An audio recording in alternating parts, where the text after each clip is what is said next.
How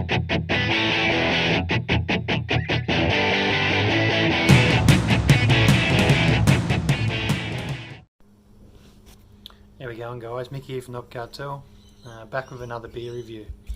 Before I get started on that, I'd just like to thank all those who have purchased the bulk hops to help clear out the freezers here. So we had Galaxy, Equinox,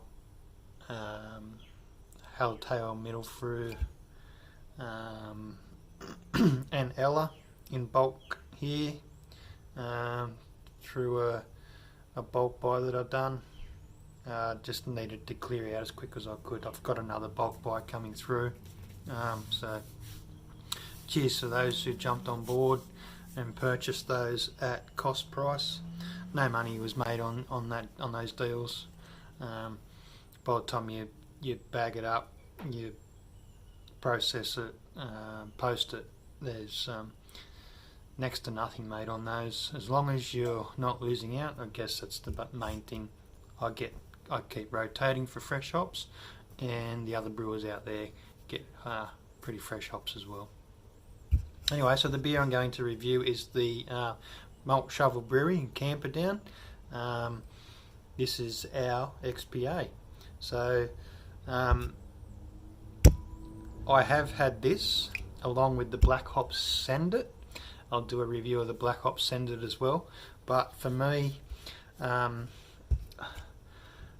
Send It was very, very underwhelming for me. And I know they're totally different beers.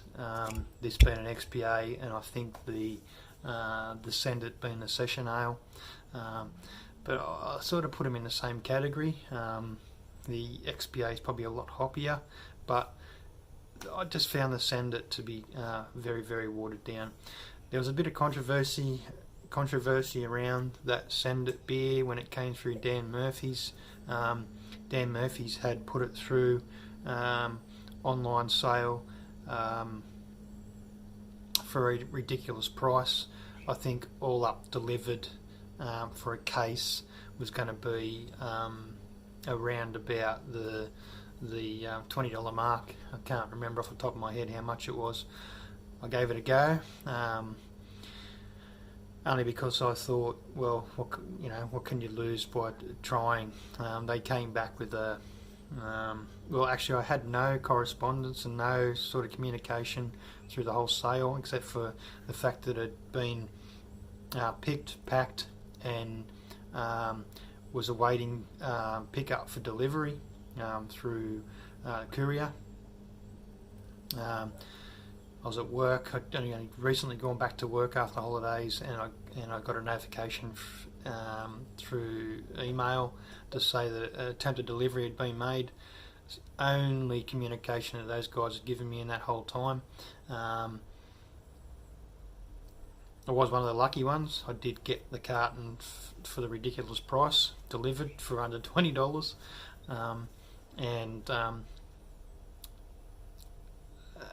I mean, what can I say? They're a huge company. They're part of the Woolworths group, I believe, and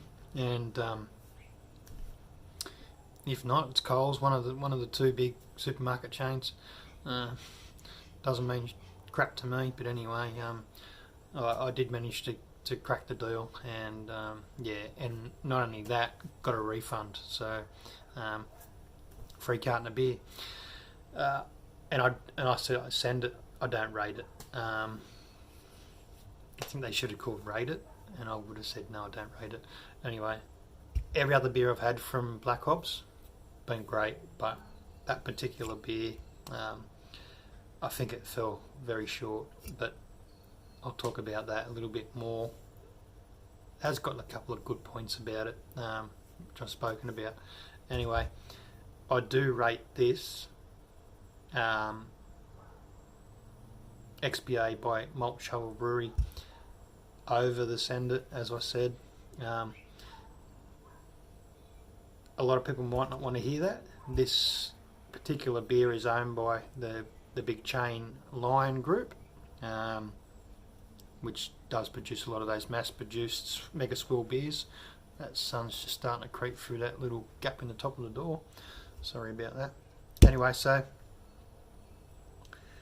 these guys are brewing in kettles that are around about 20 years old.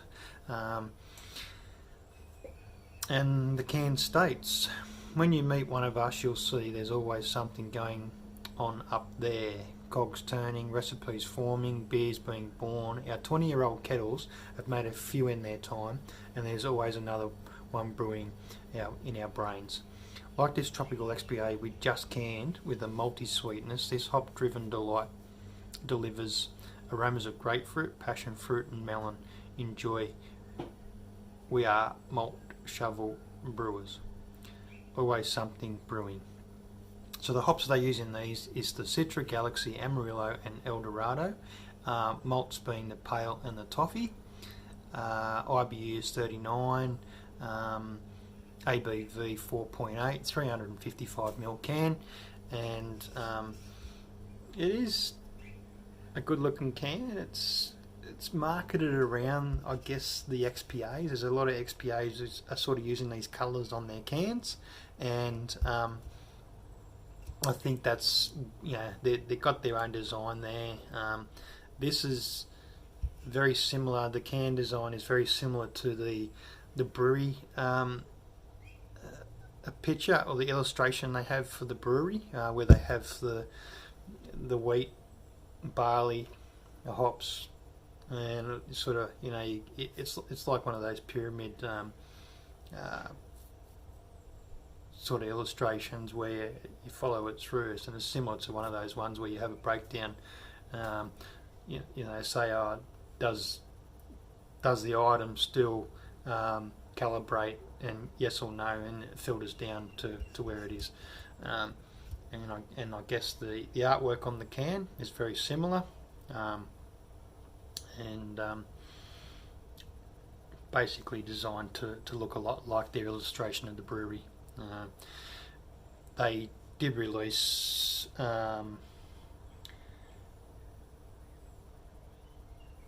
a brewing kit, I believe, Malt Shovel brewing kit, and the pamphlet that had in that also had, you know, the types of extracts you could buy, and it had that illustration of the brewing process. So it is a sort of a catchy can. It catches your eye. Maybe a little bit boring to some, but when it's packaged in a 6-pack, not so sort of so bright and appealing, but it does follow along those lines that many of those breweries use for their XPA colours. Bolter and black hops. Black hops send it has a very similar colour, as you'll see in the next review. Anyway, let's get this one cracked.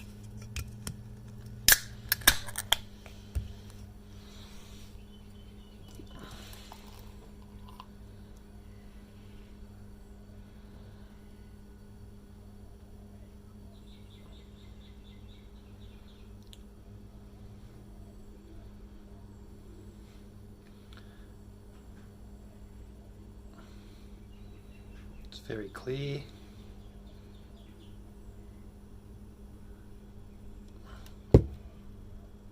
Poured a very nice head like this last time, so we've got 2 fingers and a little bit of a mushroom top happening there, or muffin top. Very clear. You can see my thumb through that.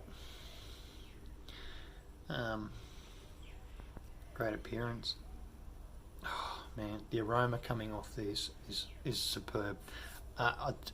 Those hops they're using, you got your Citra, your Galaxy, Amarillo and Eldorado. They work so well together. There's now a few layers of flavours and aromas going on within the beer. Like I said, I've already had one, but I'll describe it as I go. So, getting that Galaxy and the Citra, it's quite floral as well. Very fruity. passion fruit. The grapefruit really comes through quite strong. I think grapefruit really makes a nice beer. That if you can get that, if you have grapefruit IPA, the Brewdog, a few others have done a grapefruit IPA. I think we've had one from Ballistic. Ballistic's done a grapefruit IPA. Brewdog. There was a couple of others that had a grapefruit beer going. For those grapefruit ones that I've tried, especially the IPAs, really nice. I think grapefruit really makes a beer quite sessionable. Grapefruit on its own, not so appealing to most, but anyway.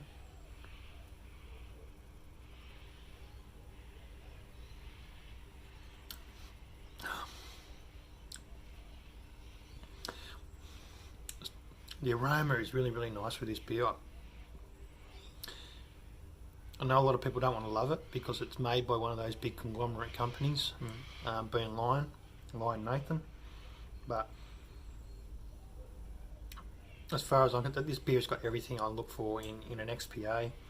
The aroma, the flavour, the malt backbone that this beer has got is very well balanced with the hops that are going on within the beer.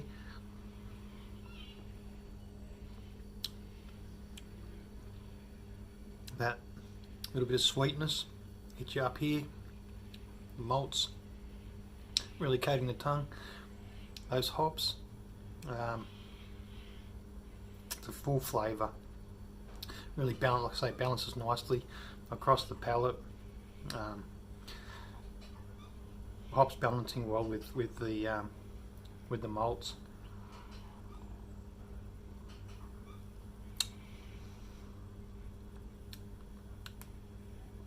Very nice session beer. When I purchased these, they were $15 a 6-pack as a promotion. Pretty new on the shelves when I purchased it, within the first week of them being released.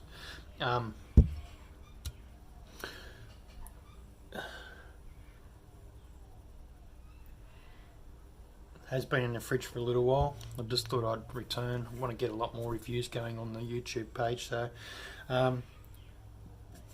20th of February was when they were released, or around about the 23rd, 24th, I think they got released. Canned on the 20th of February this year. Used by date is the 20th of February 2020. So within that range. So we're about what will be nearly 6 months now. 5 months. 5 months canned. It's fared pretty well. Getting it fresh, I guess, so it hasn't been sit. It's basically pick it up off the shelf, get it home, put it in the fridge. They weren't refrigerating these at the time. I'm just not sure whether they are yet. I'm glad I got it when I did, and it's been in the fridge since. If I was to buy a 6-pack off the shelf now, who knows? It could be fresher. Basically only shelved a couple of days ago, who knows? But anyway, I got it when it first came out as part of the, as much as it pains me, Dan Murphy's members promotion, and I must say, for $15 for the 6-pack, I'm pretty happy with it. I can't find, even at, I think it's around about $22, $23 now, 6-pack, anything, an XPA out there on the shelf that would, that I wouldn't put that up against. Bolter, I found, was a little bit thinner. Maybe a little bit more pronounced on the hops with the Bolter, but very thin in the malt flavour that I was getting from the Bolter. So I've still got 2 cans in there. I'm trying to pick up a Bolter that's around about the same age. If I'm lucky enough, I might be able to do that, and I'll have a bit of an XPA battle. All in all, a very nice beer. Like I say, quite surprising that a beer of that standard has come from Lion. I wouldn't normally go back down that road. There is a few out there that these mass conglomerates are making that us, I guess, beer snobs would still purchase, especially given that they're at a decent price. They're either on special or they're part of a members deal. I don't often go into the bigger chains to purchase my beers, solely because I like to support the independent and continue to support them. You do pay a little bit more, but you are actually paying for better service, someone that knows more about the beer, and you're actually paying, I guess, for someone who would likes to look after the beer and keep it fresh. I know that my local that I go to, craft beer shop, Lambton Botlow, I don't think there's ever a time when I've walked in there and the staff aren't sort of rotating the fridges. They're not. It's fair enough. You can walk into these shops and they always play down Dan Murphy's for being the ones that don't cold store their decent beers, and they still don't. Their craft beer section there. They got beers. They got the Bolter double IPA. The yellow double IPA I've just noticed recently. There's a few others there. They had beers from Tool, beers, Bridge Road. Is it Bridge Road? Oh, no, Thunder Brewing. Beers that are in the 500ml cans now. Still all stored on the shelves, and it's a mass store sort of, and I don't know how good their temperature control is within the building on floors, but let's just say it'd be good if they could refrigerate the small amount of stock that they're actually getting, and keep it rotated rather than sort of look after these bigger ones that are pissing in their pockets. Just basically crap, like you can't even go into their cold section and find some of these nice craft beers being stored in there. Put them in there. Set up a craft beer stand inside the cool room. That way they're coming off delivery truck or wherever they're coming from. Bang, straight into the cool room, and doesn't take much to put a sign up. Craft beer lovers, come this way, and head on into the cool room. I find, like I say, with our local craft beer shops, a lot of the ones that are starting to specialise in it, you do go in and you see the stock. It is floor stock, but as quick as it's flying out of the fridges, it's been restocked from the floor, and the rotation is pretty good, and they will only order in so much, and generally us guys, girls, craft beer lovers would jump on it before it even touches the ground. It's pretty much gone, especially if it's a limited release and it's highly sought after, then they'll do it. Anyway, I'm really enjoying that XPA from Malt Shovel Brewers, and I think those guys they've put a lot of time and effort into some of the beers that they've released. I'll always give them a go, being that it was basically where we started off from. It was an entry branded beer for me, and is far worse on the shelves. Matilda Bay, they're trying, but I just don't think they're going to get there. They've had some cracker beers over the years, and they've deleted those lines, and I think that's been a big downfall for Matilda Bay. Anyway, if you haven't tried it yet, I definitely recommend, especially if you like a sort of a more malt forward XPA with those subtle hints of fruity flavours. the way they described on the can is bang on. You do get that passion fruit and you get that grapefruit. The grapefruit is there in the aroma. It's as soon as you pour it, as soon as you open the can, it's there, and it's lasting. It lasts throughout the whole consumption of the beer. Doesn't dissipate whatsoever. I've banged on for about 20 minutes now. The beer was review was only supposed to be about the beer. I've spoken about other things. A lot of things I feel I need to get out there. But cheers, thanks for watching. Remember, like, share, subscribe.